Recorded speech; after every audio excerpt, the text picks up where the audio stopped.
Vía Pública. ¿Cómo están ustedes? Muy buenas noches, bienvenidos a este Vía Pública, jornada de día lunes, muy pero muy noticiosa. Hace pocos minutos, pocas horas, el gobierno finalmente decretó estado de emergencia para hacer frente a los atentados que han afectado a la macrozona sur. Esto ante la imposibilidad de asegurar los votos en el Congreso para poder abrochar una reforma constitucional que habilite un estado como el que quería el gobierno, un estado intermedio de protección y resguardo. Eso finalmente ya no va. La decisión tomada esta noche en el Comité Político Ampliado en La Moneda, junto a los partidos de Apruebo, Dignidad y del Socialismo Democrático que sustentan al gobierno de Gabriel Boric. El gobierno apunta ahora con una fórmula que es más acotada a la protección de la seguridad en las rutas y en las carreteras, amparada en el artículo 42 de la actual Constitución Política de nuestro país, que señala que el estado de emergencia lo decreta el presidente de la República en zonas afectadas por circunstancias de carácter excepcional. La medida va a regir solamente para las provincias del Biobío y Arauco y se va a materializar una vez que se publique en el Diario Oficial. Queremos de inmediato en este Vía Pública profundizar sobre este tema. Vamos hasta el Palacio de La Moneda con diversas reacciones sobre el tema. La periodista Ignacia Jiménez está en Palacio. ¿Qué tal, Ignacia? Buenas noches. ¿Cómo están? Muy buenas noches. Este anuncio que hace la ministra del Interior para decretar estado de excepción en las rutas de la región de la Araucanía y también en las provincias de Arauco y del Biobío en la octava región. Un anuncio que viene acompañado también de un paquete de medidas sociales, un diálogo que dijo la ministra que se va a retomar entre el Estado chileno y el pueblo mapuche bajo la observación y la ayuda de Naciones Unidas. También una inyección importante de recursos para la macrozona sur, desarrollo de proyectos de obras públicas, entre otras materias. También esto va a ir acompañado de la reactivación del proyecto de ley que crea el Ministerio de Pueblos Indígenas y también un reforzamiento de la CONADI para hacer un proceso de restitución de tierras. Todo parte de una agenda, de un debate, de una discusión que ha tomado ya varios días acá en el Palacio de La Moneda y que se da incluso después de que el gobierno evaluara la posibilidad de enviar un proyecto de ley al Parlamento para crear un estado de excepción intermedio, pero eso al final de cuentas no iba a contar con los votos, al menos esos eran los cálculos del gobierno, y optan por decretar este estado de excepción. Un anuncio que hacen después de haberlo conversado con los partidos políticos del oficialismo. Revisemos qué es lo que dijo la ministra del Interior. Hemos decidido hacer uso de todas las herramientas del Estado para brindar seguridad a nuestros ciudadanos y ciudadanas, decretando estado de emergencia para el resguardo de las rutas de la provincia de Arauco y Biobío, en la región de la Araucanía, para permitir el libre tránsito de las personas, el abastecimiento y la ejecución de las políticas que puedan mejorar la calidad de vida de los habitantes de estos territorios. Con el conjunto de estas medidas retomaremos la normalidad para las y los habitantes de la zona. Estamos comprometidos con continuar el camino del diálogo para lograr cambios profundos que aseguren el bienestar de todos y todas. Les decía que esto es parte de un anuncio que hace la ministra después de un diálogo intenso durante las últimas semanas con los partidos políticos, no solo del oficialismo. Recordemos que fue el propio presidente de la República cuando estaba en su gira en la región de Magallanes que dijo que estaba esta posibilidad de decretar un estado de excepción intermedio en la macro zona sur, que habían conversaciones que se habían empezado incluso con la oposición. Esos diálogos no prosperan y por eso se termina por ocupar una herramienta existente que es decretar un estado de excepción constitucional que existe hoy día en nuestra Constitución y que lo que va a hacer es un patrullaje en las distintas rutas de la región de la Araucanía y de las provincias del Biobío en la octava región y también en la provincia de Arauco. El detalle todavía no se ha entregado, pero ya han habido reacciones por parte de los distintos partidos políticos. Algunos que les gustó esta medida, que encuentran que va acompañada de un paquete de medidas mucho más allá de lo que es el patrullaje de las Fuerzas Armadas, y otros no tan conformes porque tiene que ver más con una medida acotada y no amplia como pedían, por ejemplo, desde la oposición.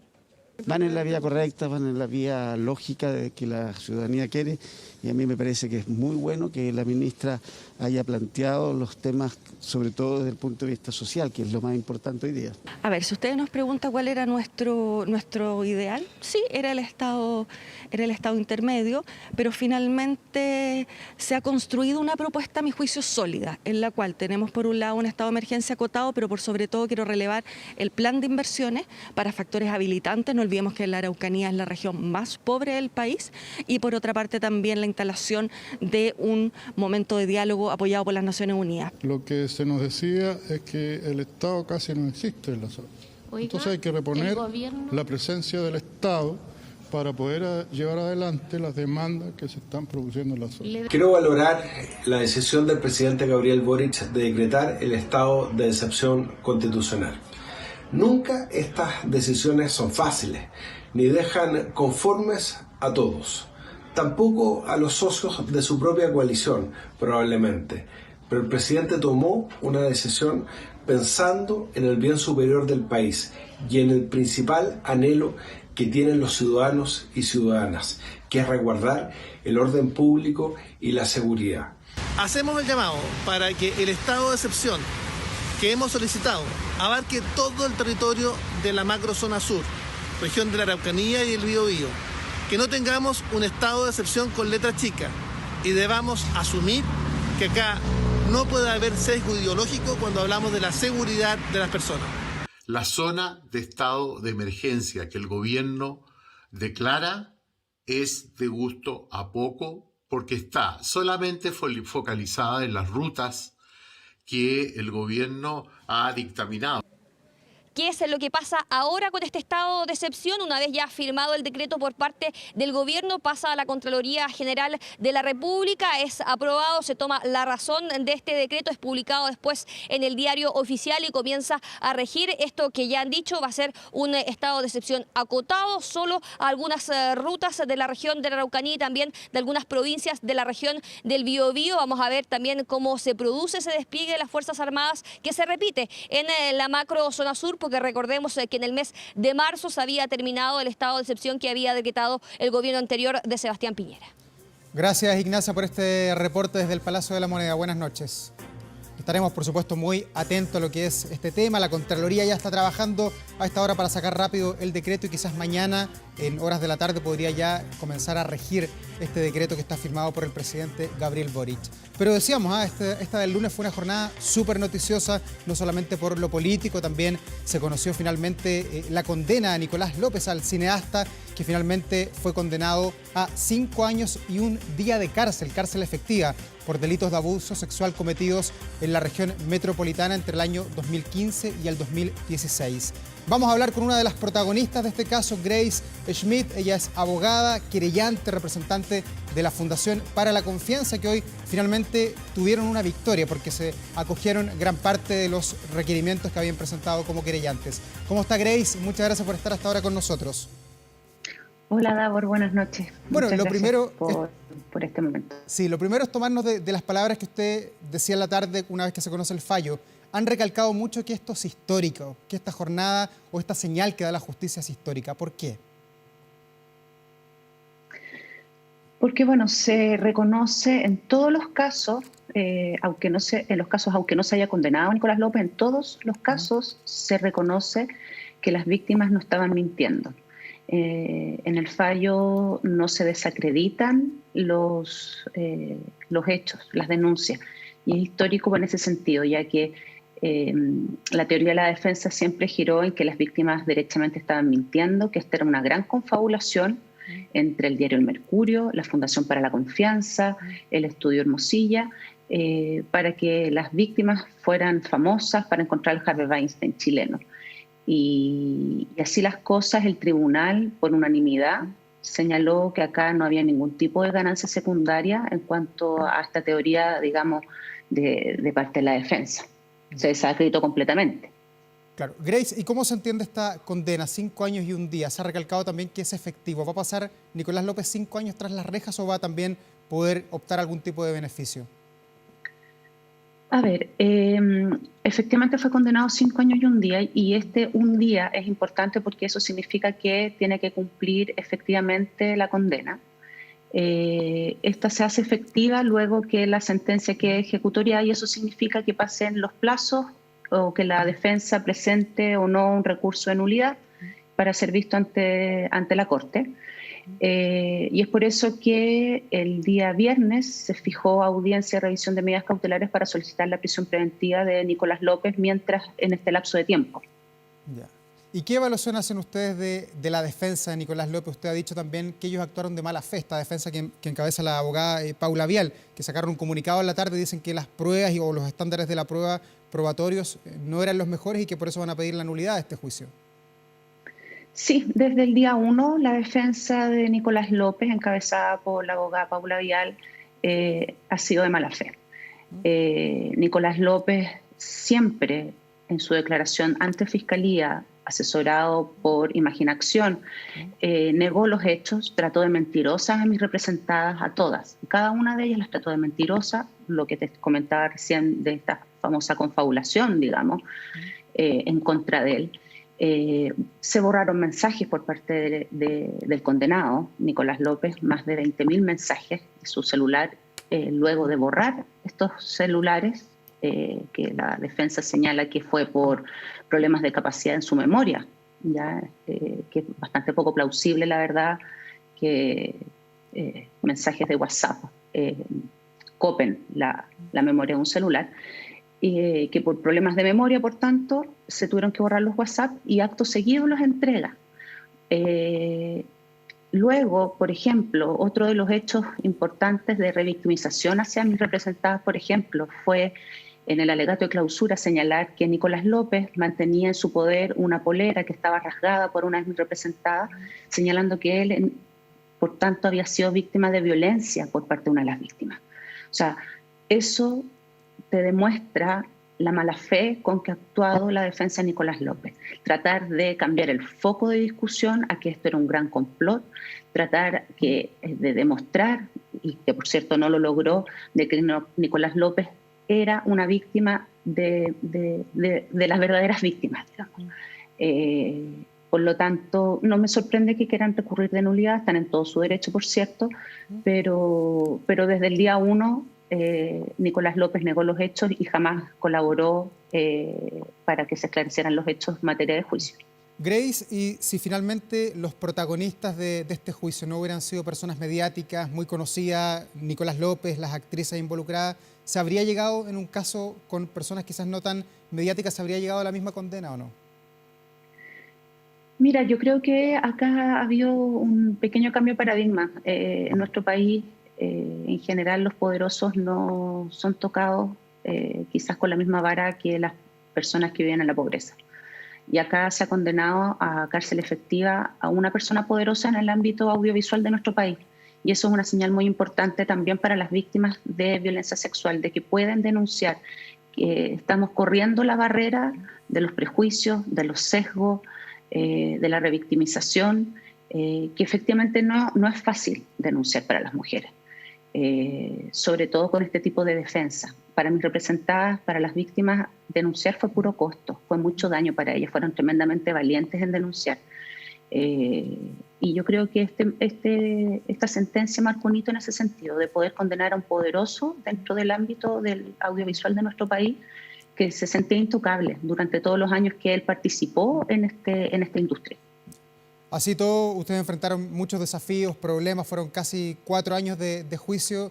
¿La justicia de alguna manera finalmente entiende o comprende mejor cómo abordar estos casos? Porque antes la justicia era quizás un poco arcaica para enfrentarse a estos problemas que se han vuelto desafortunadamente cada vez más comunes en nuestra sociedad. Exacto. A ver, el gran dilema de los delitos sexuales es que si hubiesen testigos, lo más probable, el delito no se cometería. Por lo tanto, creerle a la víctima es un gran paso. También la defensa pedía test de credibilidad a las víctimas. La pregunta que sigue es, a una víctima de robo, por ejemplo, ¿se le pide una pericia de credibilidad? ¿Por qué a una víctima, a una mujer víctima de violencia sexual, se le exige ese estándar? Y acá el tribunal como te digo, si bien no condenó en todos los casos, siempre en su sentencia y en el veredicto, digamos, señaló que si bien se absolvía por algunos hechos, eso no desacredita la denuncia a las víctimas, no se desacredita su relato, no se desacredita los hechos que ellas denunciaron. Grace, y finalmente, mirando hacia atrás, esto ya pasó hace algún par de meses, pero ¿por qué finalmente no se pudieron comprobar los otros delitos que ustedes también le imputaban a Nicolás López? La violación y también el ultraje a las buenas costumbres. Mira, en el caso de la violación, bueno, el delito de violación es un delito complejo cuando ha pasado tanto tiempo. Recordemos que los hechos ocurridos fueron hace muchos años atrás, por lo tanto, la prueba es compleja. Para el tribunal no se alcanzó el estándar de condenar más allá de toda duda razonable, que es un tema bien técnico y que, bueno, no se logró, por un tema probatorio no se logró ese estándar. Y en el caso del delito de ultraje, el tribunal hace una precisión bien importante. Señala que si ese hecho hubiese ocurrido el día de hoy, sería constitutivo del delito de abuso sexual por sorpresa, que en el momento en que ocurrió no estaba tipificado ese delito, pero que hoy sí sería delito como abuso sexual por sorpresa. Por lo tanto, una vez más nos encontramos con que el tribunal le creyó a las víctimas. Efectivamente, le creyó a las víctimas y echó por tierra esta teoría conspirativa que trató de construir la defensa. Grace, y usted como abogada de la Fundación para la Confianza, veíamos el fin de semana que la Fundación sacó un estudio con la Universidad Católica donde dice que el 18% de los chilenos, o sea, 1 cada 5 prácticamente, fue abusado lamentablemente durante su infancia. ¿Qué le recomienda a esas personas que quizás se atreven a denunciar ahora que ven estos casos mediáticos, el caso Berríos y otros que han ido apareciendo en el último tiempo? Es importante que las víctimas se puedan sentir acompañadas por el sistema. Es complejo, efectivamente. El sistema muchas veces no está preparado para recibir víctimas de violencia sexual. Acá, menos mal, y hay que reconocer el trabajo que realizó la Fiscalía desde el día 1 de acoger a las víctimas, de llevar la investigación a cabo con perspectiva de género, al igual que el Tribunal Oral en lo penal. Y que las víctimas puedan denunciar, como te decía, es correr el cerco de la denuncia, de que las mujeres se sientan, y los niños también, las niñas y adolescentes puedan denunciar, acercarse a espacios de confianza como la Fundación, en que van a ser asesorados, van a hacer contenido y poder activar, digamos, y acompañar a las víctimas de violencia sexual. Pero desde el punto de vista de la justicia y también del Ministerio Público, hoy día depende dónde llega esa denuncia, o sea, hay que tener de alguna manera suerte para poder denunciar, para que esto se acoja de buena manera, o nuestro país ya tiene un estándar que es igual si la denuncia es en Bisbiri, en Puerto William o en la comuna de Macul. No creo que sea un estándar uniforme, efectivamente. Lo que sí creo que cada vez se están dando mayores directrices. Desde la Corte Suprema, por ejemplo, la Oficina de Género de la Corte Suprema, se hace un llamado a los jueces de utilizar la herramienta de la perspectiva de género en sus fallos, por ejemplo. La Fiscalía también tiene enfoque de género como política. Y hay que ir, digamos, efectivamente puliendo y avanzando en este tema. Es un cambio cultural importante que Chile tiene. Estamos conversando con Grace Schmidt. Ahí se retomó la conexión, Grace. Sí, ahí se retomó. Sí. ¿Qué nos decía? No, te decía que efectivamente esto es un proceso. Tenemos como país que avanzar en la perspectiva de género, en el conocimiento de las causas, para que las víctimas puedan sentirse seguras de denunciar. Efectivamente, como te digo, este es un hito importante, pero de todas maneras falta desarrollar más la perspectiva de género, falta desarrollar también en el sistema la protección de los niños, niñas y adolescentes, de todas maneras que denuncian delitos sexuales. ¿Y nuestro Código Penal está al debe en los delitos sexuales? ¿Le falta quizás ayornarse un poco, considerar esto que quizás antes no eran delitos hace un par de años y que hoy día sí son delitos sancionados por la justicia chilena? Tenemos que quizás ahí adaptar nuestras leyes a la espera también de la nueva Constitución que incorpora también muchos de estos temas tangencialmente. No tan tangencialmente, o sea, el nuevo proyecto de Constitución, digamos, está en vanguardia, digamos, de reconocer la perspectiva de género en el sistema judicial de nuestro país. Me parece un paso tremendamente importante. Por lo tanto, hay que avanzar en eso. El Código Penal efectivamente tiene que modernizarse. Ese es un proyecto de hace muchos años, la modificación y crear un nuevo Código Penal. Se ha avanzado, como por ejemplo la imprescriptibilidad de los delitos sexuales en contra de niños, niñas y adolescentes. Hace un tiempo atrás estos delitos prescribían como cualquier otro tipo de delito en ciertos años, digamos, cumpliendo la mayoría de edad, y ahora son imprescriptibles. Efectivamente se ha ido adaptando el ordenamiento, el Código Penal a las peculiaridades que tienen los delitos sexuales, el trauma complejo que conlleva a una víctima ser víctima de violencia sexual.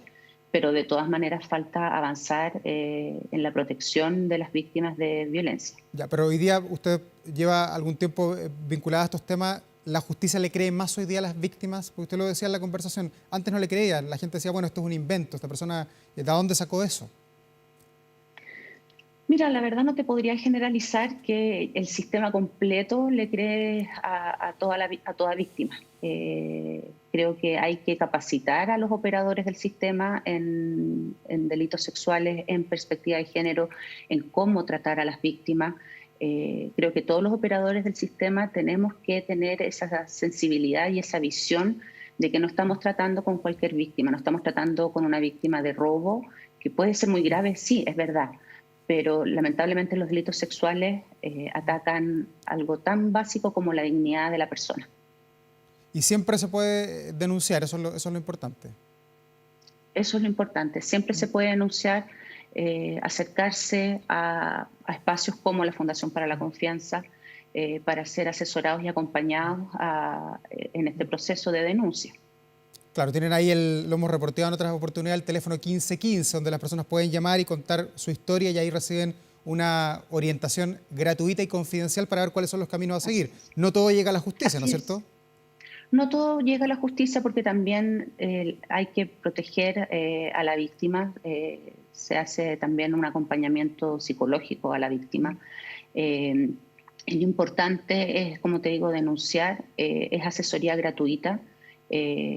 Todos los casos que la Fundación lleva ante tribunales es de manera gratuita. Aquí no existe ningún tipo de ganancia por parte de los y las abogadas, como en algún minuto también se trató de plantear. Todas las causas que llevamos por la Fundación son de manera gratuita para todas las víctimas. Grace, antes de despedirnos, volviendo al origen de nuestra conversación sobre Nicolás López, para los que se integran recién a la sintonía, ¿qué es lo que viene ahora en ese juicio? ¿Cuándo queda firme? ¿Cuándo Nicolás López, en el fondo, debería ingresar a la cárcel? Bueno, la defensa tiene 10 días para presentar un recurso de nulidad para ser visto por la Corte respectiva, dependiendo de la causal, y la Corte tiene que ver si acoge o no acoge el recurso. Nosotros creemos que el fallo es un fallo contundente, mucha prueba presentada por parte de la Fiscalía y de la parte querellante, por lo tanto creemos que y tenemos confianza que este fallo va a ser confirmado por la Corte. Y Grace, si en este caso no se hubieran podido recuperar esos mensajes de WhatsApp de los que tanto se habla, usted misma lo relataba, ¿no se habría podido llegar a esta condena? ¿Allí estaban las pruebas más fundamentales para acreditar estos delitos o no? No. Los mensajes, si bien eran importantes y aportaban pruebas, no fue determinante. Hubo mucha otra prueba testimonial, las propias víctimas, los teléfonos, digamos, y los mensajes daban más contexto. Él reconocía ciertos hechos, sí, pero en lo fundamental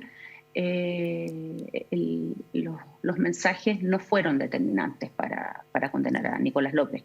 Como lo trata de hacer la defensa, digamos que con estos mensajes habría una colaboración sustancial en el esclarecimiento de los hechos. Eso no se configuró bajo ninguna circunstancia.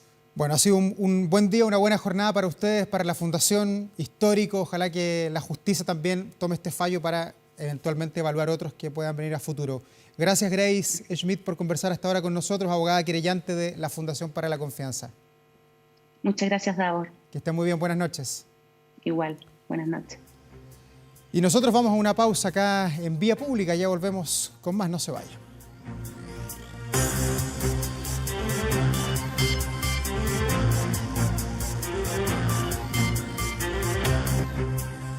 Ya estamos de regreso en este Vía Pública para contarles que Chile es más que una ciudad y estar donde quieras es hoy posible.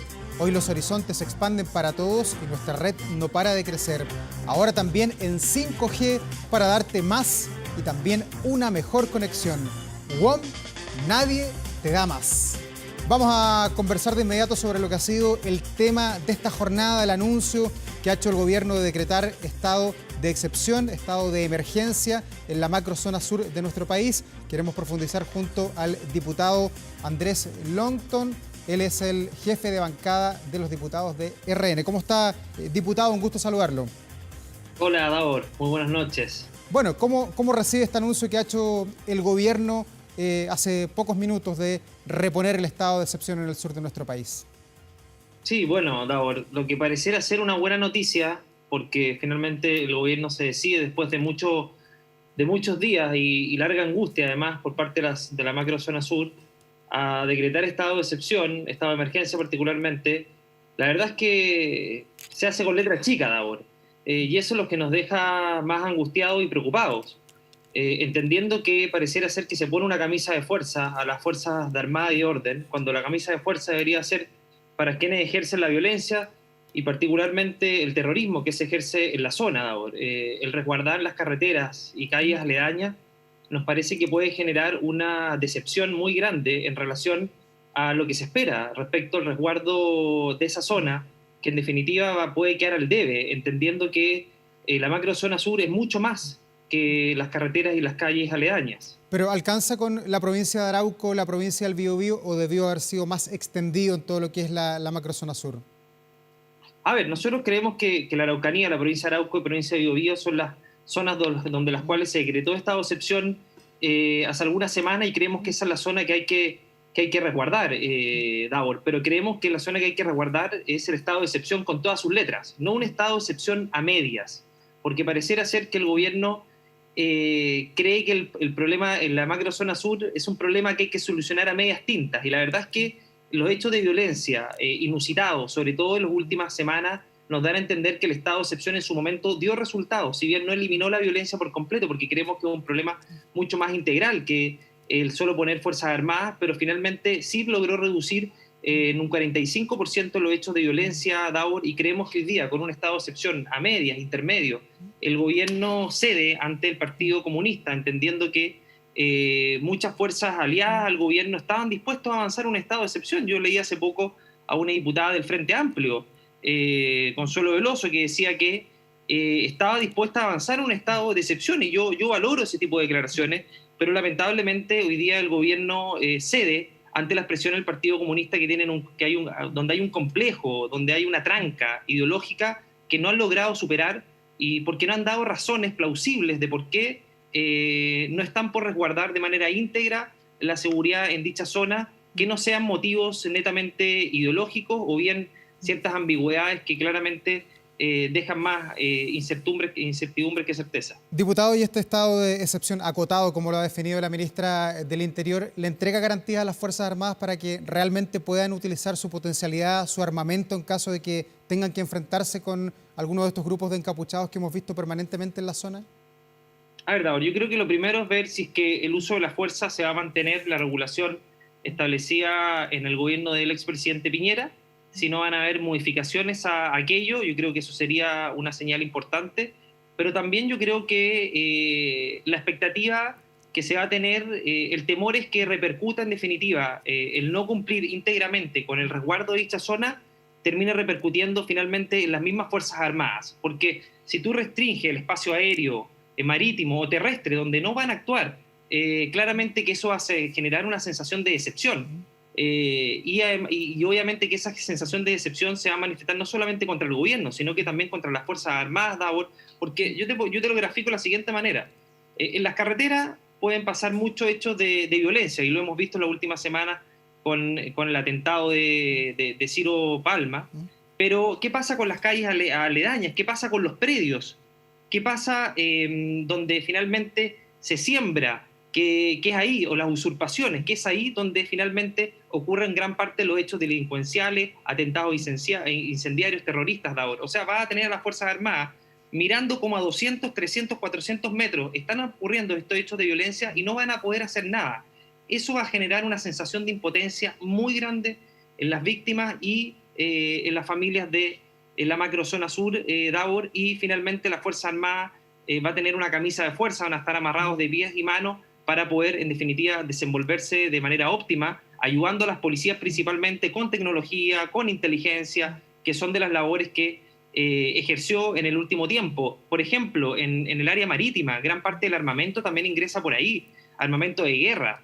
Le vamos a impedir actuar a las Fuerzas Armadas de manera óptima, Davor, en esas áreas donde finalmente cumple una misión que obviamente que va de la mano con la seguridad que se necesita en la zona. Sí, más allá también del decreto para la provincia de Arauco, la provincia del Biobío, el regreso de los militares a la zona, por lo menos para custodiar las carreteras más complejas en el último tiempo, también el gobierno esta noche ha hecho una serie de anuncios. Ministerio de los Pueblos Indígenas, más dinero para comprar las tierras, más dinero también para negociar con las comunidades mapuche, habló de parlamentar incluso la ministra del Interior. ¿Cómo recibe esta parte del paquete?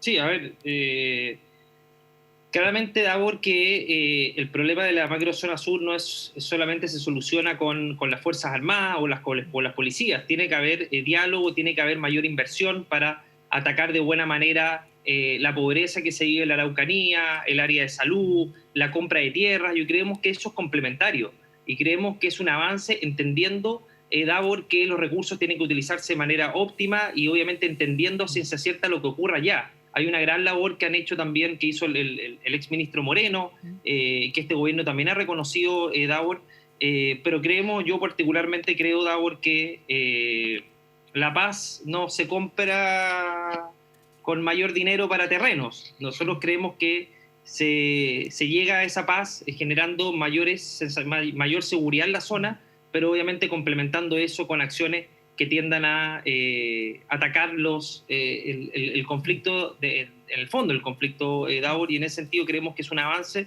pero claramente en términos de seguridad es claramente insuficiente.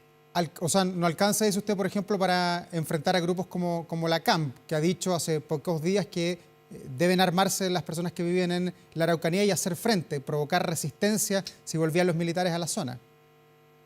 A ver, Davor, primero la reacción del gobierno es tardía respecto a no querellarse inmediatamente. Esas dudas generan obviamente una sensación de inseguridad y de impunidad, sobre todo reforzado, Davor, con las declaraciones de la ministra de Desarrollo Social el día de ayer. Al hablar de presos políticos pareciera ser que el gobierno, al no querellarse inmediatamente, se valora que lo haya hecho en las últimas horas, está dando ciertas señales a grupos radicalizados o tratar de generar confianza o simpatía. Lo vimos con los beneficios interpenitenciarios a quienes asesinaron de manera brutal al matrimonio Luxinger-Macay.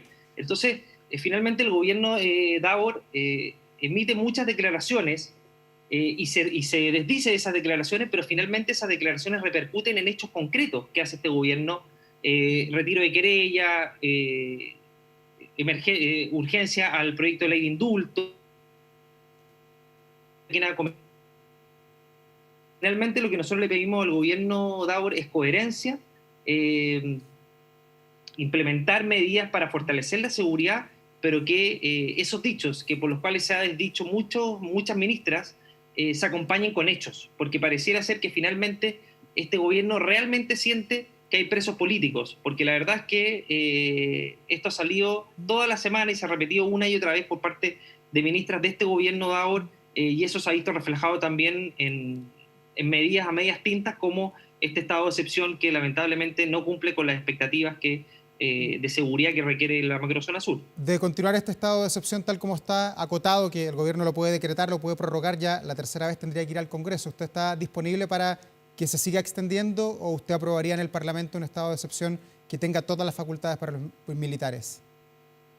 Nosotros estamos por avanzar con un estado de excepción con todas sus letras, Davor, de acuerdo a cómo estaba implementado hace algunas semanas. Es el estado de excepción que nosotros creemos que garantiza de mejor manera la seguridad en la macrozona sur, que las Fuerzas Armadas puedan desplegarse con mayor libertad, con mayor flexibilidad en concordancia, obviamente en cooperación con las policías, y un estado de excepción intermedio, claramente que no cumple con las expectativas ni genera los elementos necesarios para resguardar la seguridad en la macrozona sur. Y esto claramente que viene antecedido y con la complicidad, además de los grupos, el Partido Comunista y los grupos más radicalizados de la izquierda que finalmente, por complejos políticos e ideológicos, no están dispuestos a avanzar en una medida que es de sentido común, que es de toda lógica, Davor, y la verdad es que hasta el momento, hasta el día de hoy, no resiste mayor análisis el por qué el gobierno ha limitado esta herramienta de esta manera, que en definitiva puede generar una excepción en la zona muy grande, donde finalmente las van a emprender contra las Fuerzas Armadas y también obviamente contra el gobierno que no decretó este estado de excepción como correspondía. Y después de esto, de que finalmente el proyecto de estado de excepción intermedio no salió adelante, no se pudo ni siquiera discutir ahí en el Congreso, ¿cómo queda la relación entre el gobierno y ustedes los parlamentarios, independientes si son de oposición o oficialistas? A ver, no queda bien, Davor, por la sencilla razón de que tú no puedes anunciar un estado intermedio y citar a las comisiones donde dejas esperando y genera expectativas no solamente a los parlamentarios que tienen que trabajar en esas comisiones mixtas, sino que además a toda la macrozona sur que estaba esperando ansioso que esto se aprobara. Tú tienes que primero llegar a un acuerdo, sostener reuniones y dialogar con tu sector para efectos de ver si hay viabilidad política para avanzar en esto, pero no citar a las comisiones y después ver si hay viabilidad política. Primero tiene que haber agua en la piscina. Y eso es lo que faltó por parte de este gobierno en la última semana, hacer muchos anuncios, pero no concretar nada, y el tiempo seguía pasando y los hechos de violencia seguían incrementándose. Obviamente que esto genera un quiebre en las confianzas, Davor, finalmente porque pareciera ser que el gobierno es incapaz de ponerse de acuerdo de algo que es elemental, que es garantizar la seguridad no solamente en la macrozona sur, sino que en todo el país. Diputado Andrés Longton, muchas gracias por conversar hasta ahora con nosotros. Veremos desde el día de mañana cómo comienza ya a implementarse este estado de emergencia en el sur de nuestro país. Gracias por conversar con nosotros. Muchas gracias, buenas noches. Chao, buenas noches. Y nosotros vamos a la pausa, ya volvemos con más, no se vaya.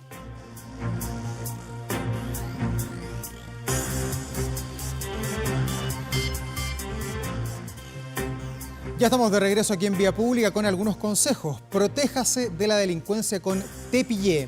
Vigilancia en tiempo real de cámaras de seguridad con audio disuasivo para su empresa. Alarmas Te Pillé con cámaras conectadas a su smartphone y también con un botón de emergencia móvil para el hogar, para la casa. No sea usted la próxima víctima y contrátelos en tepillé.cl. Veamos de inmediato hasta ahora que publica nuestro portal 24horas.cl con muchas noticias de la convención. Recordemos que hoy se entregó el borrador del texto constitucional ahí en el norte, en Antofagasta. Pero también hay más noticias. Noticias que tienen que ver con la seguridad, con la delincuencia que tanto nos ha problemado en el último tiempo en regiones, pero también aquí en Santiago, en el barrio Meix. Presencia policial decisiva. El gobierno anunció algunas medidas tras la balacera ahí en el barrio Meix, que le costó la vida a una reportera, ustedes recordarán, el pasado 1 de mayo. Eso y también mucho más ya está publicado en el portal 24horas.cl. Por ahora, nosotros vamos a la pausa, ya volvemos con más aquí en Vía Pública, no se vaya. Ya casi se nos acaba esta jornada de día lunes en todo nuestro país. Veamos cómo está el tiempo, el clima en este tránsito que estamos teniendo en todo el país rumbo al invierno. A cada noche y cada mañana está más y más helado. A esta hora la región metropolitana tiene menos de 6 grados, 5.9 despejado. Hace frío. Mañana probablemente también vamos a tener una jornada con las puntas. La mañana y la tarde muy, pero muy helado. ¿Qué viene para la región metropolitana? Martes 22 grados, el miércoles 19, temperaturas medias. Estamos saliendo ya del verano, es más que historia, estamos derechito camino al invierno, así que las temperaturas van a comenzar a descender. ¿Qué pasa en otros lugares de Chile? Veamos algunos puntos. El norte del norte, Arica, 16 grados, y la hermosa Juan Fernández con 18 grados, nublado. Hasta ahora mandamos muchos cariños, por supuesto, al pueblo de San Juan Bautista, ahí donde está el corazón de lo que es Juan Fernández, que hasta ahora, como siempre, nos sintonizan también para ver Vía Pública. Usted lo escucha, ¿eh? Estamos con buena música porque anoche se celebraron los premios Billboard y BTS se consagró coronándose como la banda con más victorias en la historia de estos premios. En la ceremonia de este año, el grupo surcoreano presentó Butter, el tema que ya revisamos de fondo. Además, fueron nominados a 7 categorías, de las cuales ganó 3. Por ejemplo, ganó Mejor Grupo, Mejor Artista de Ventas de Canciones y también Mejor Canción de Ventas. Con estos nuevos 3 premios, la banda coreana superó el récord de Destiny's Child, que se mantuvo invicto por, escuche bien, 17 años. BTS es uno de los grupos más influyentes del K-pop y su música ha sobrepasado la barrera del idioma, rompiendo récords desde los inicios de su carrera. Dentro de los récords que tiene esta banda, que le gusta mucho a la gente más joven, la boy band está en ser el primer grupo K-pop en alcanzar el número 1 del Billboard 200.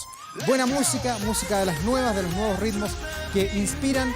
Ideal para terminar esta jornada aquí en Vía Pública. Muchas gracias por la sintonía. Que estén bien, buenas noches.